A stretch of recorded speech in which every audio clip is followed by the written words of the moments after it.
Hello అందరికీ welcome to UGNK cakes happy place for cakeholics. ఈరోజు మనం pastry pieces ఎలా ప్రిపేర్ చేసుకోవాలో చూద్దాం. ఈ ఫ్లేవర్ వచ్చేసి పైనాపిల్ ఫ్లేవర్ అండి. యాక్చువల్గా నా దగ్గర రెక్టాంగిల్ టిన్ లేదు, సో నేను దాన్ని 1.5 kg బేస్ ప్రిపేర్ చేసుకుని 8 ఇంచ్లో బేక్ చేసుకున్నాను. 4 లేయర్స్ కట్ చేశాను. కట్ చేసిన తర్వాత 4th లేయర్ని 3 పీసెస్గా కట్ చేసుకున్నాను. సో స్క్వేర్ పీస్కి ఆ సింగిల్ పీస్ అటాచ్ చేస్తే అది రెక్టాంగిల్ షేప్లో కనిపిస్తుంది ఈ వీడియోలో మీరు చూసిన విధంగా. తర్వాత నేను విప్పింగ్ క్రీమ్లో ఎమల్షన్ యాడ్ చేశానండి, ట్రోపోలైట్ అరోమా. దీంతో ఫ్లేవర్ బాగా ఎన్హాన్స్ అవుతుంది. సో ఇప్పుడు మనం ప్రాసెస్ స్టార్ట్ చేద్దాం. కేక్ బోర్డ్ మీద బేస్ పెట్టి దాన్ని సోక్ చేసిన తర్వాత విప్పింగ్ క్రీమ్ అప్లై చేయాలి, దాని మీద క్రష్ వేయాలి.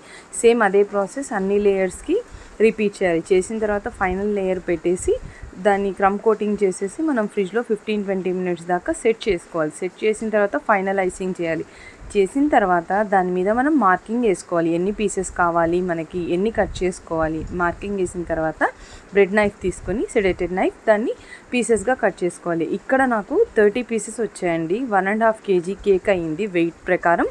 దాని తర్వాత దీని మీద డెకరేషన్ చేసుకున్నాను. జస్ట్ లైట్ సింపుల్ ఫ్లవర్స్ పెట్టాను 44 నెంబర్ నాజల్తో. తర్వాత చెర్రీస్ని చిన్న పీసెస్గా కట్ చేసుకొని ప్రతి పేస్ట్రీ పీస్ మీద పెట్టి స్ప్రింకిల్స్తో డెకరేట్ చేశాను. ఇలాంటి మరిన్ని వీడియోస్ కోసం మన ఛానల్ సబ్స్క్రైబ్ చేయండి.